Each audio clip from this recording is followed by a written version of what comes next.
Entonces, la elongación de la transcripción no puede ocurrir indefinidamente. Debe haber un punto en que se interrumpa, en que se detenga. Y a eso se refiere la terminación. Existe una señal de terminación que provocará la disociación de la RNA polimerasa y con ello concluye la transcripción.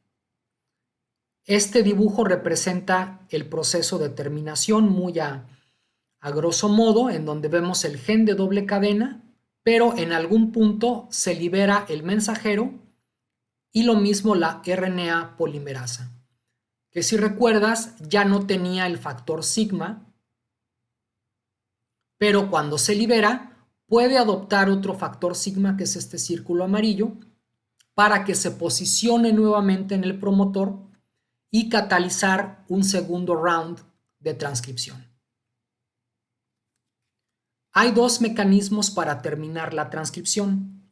El primero que explicaremos es la terminación independiente de Rho.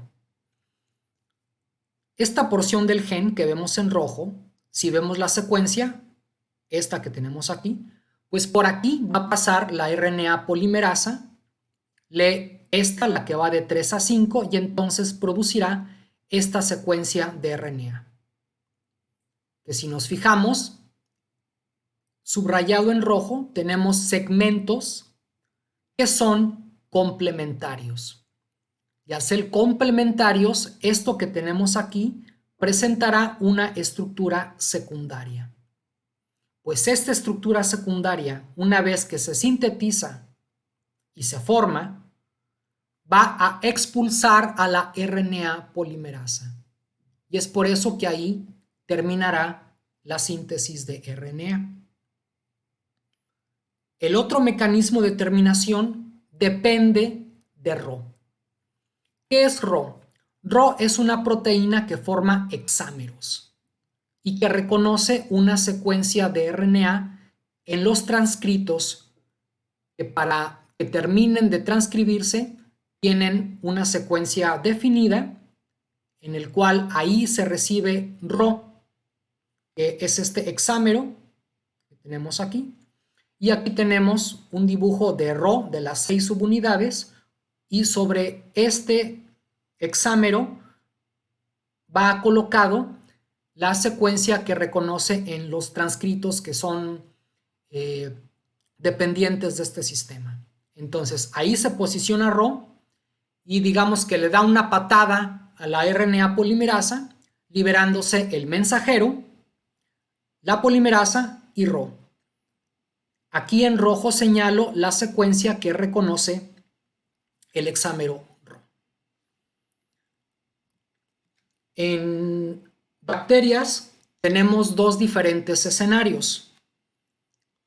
En uno de ellos, el RNA que se produce decimos que es monocistrónico, porque a partir de este se va a producir una sola proteína o una sola secuencia polipeptídica.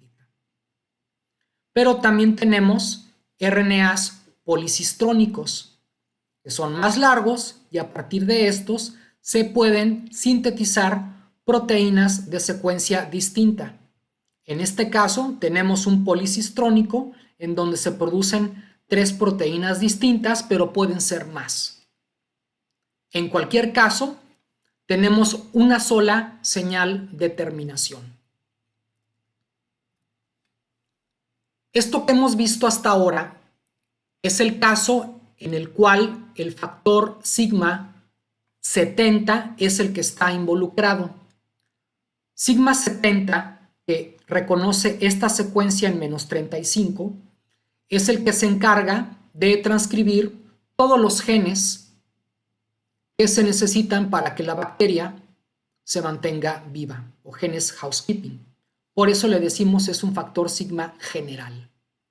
Sin embargo, en Escherichia coli tenemos 7 genes que codifican factores sigma. Aquí tenemos el nombre del gen y el nombre del factor sigma codificado. ¿Cuál es la ventaja de tener diversos factores sigma? Pues que estos son o están especializados en iniciar la transcripción de genes que responden a eventos fisiológicos peculiares. Por ejemplo, choque térmico, deficiencia de nitrógeno, o factores sigma que se encargan de transcribir genes que codifican proteínas de función particular. Por ejemplo, proteínas del flagelo. El flagelo, esta estructura larga que se necesita para el desplazamiento de la bacteria, se constituye de muchas proteínas. Y entonces, para que sigma 70 no se, entre comillas, distraiga, se distraiga iniciando la transcripción de genes de proteínas estructurales del flagelo, pues para eso existe un sigma especializado. Lo mismo para responder a choque térmico, a deficiencia de nitrógeno, etc. Esta diversidad de factores sigma le da un control mucho más preciso a la transcripción. Y en cualquier bacteria encontraremos diversos factores sigma que, al igual que en Escherichia coli, se encargan de una función en particular. Para este video veremos un ejemplo muy sencillo y sin tanta profundidad, que es la respuesta a choque térmico. En la bacteria Escherichia coli, que puede crecer entre 30 y 37 grados, tenemos este escenario. Tenemos a sigma 70 como el factor general para la transcripción, pero hay otros dos, bueno, hay más, pero hay dos en los que quiero enfatizar. Sigma N. Cuando hay esta temperatura, sigma N no se puede incorporar en una holoenzima RNA polimerasa, ya que está, entre comillas, secuestrado por RSEA. Entonces no puede unir DNA porque está unido a esta proteína. Sigma 70, entre otras cosas, inicia y con eso se logra la transcripción de RPOH, el cual codifica para el factor sigma 32. Entonces hay poquita proteína sigma 32, pero además lo poquito que se acumula se destruye, ya que hay una proteasa FTSH que específicamente se encarga de la destrucción de este factor sigma. ¿Qué pasa cuando sube la temperatura? Cuando sube la temperatura, sigma N se libera y en forma cooperativa con sigma 70 provocarán que se incremente el ritmo de transcripción de RPOH, como vemos aquí, y con ello se incrementa el nivel de la proteína sigma 32. La proteasa deja de funcionar. Sigma 32 reconocerá promotores de genes de respuesta a choque térmico.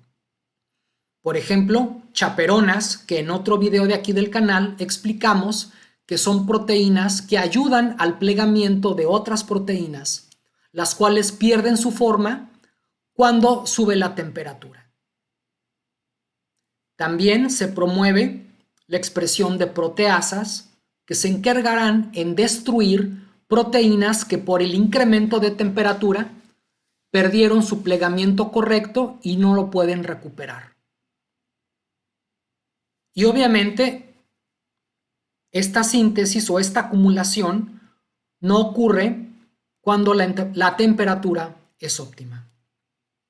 Y pues bueno, este fue un ejemplo sencillo de cómo operan factores sigma para adaptarse al cambio de temperatura. Espero en un futuro hablar más a detalle de estos factores sigma, ya que considero que es un tema relevante para biología molecular. Por lo pronto, agradezco tu atención.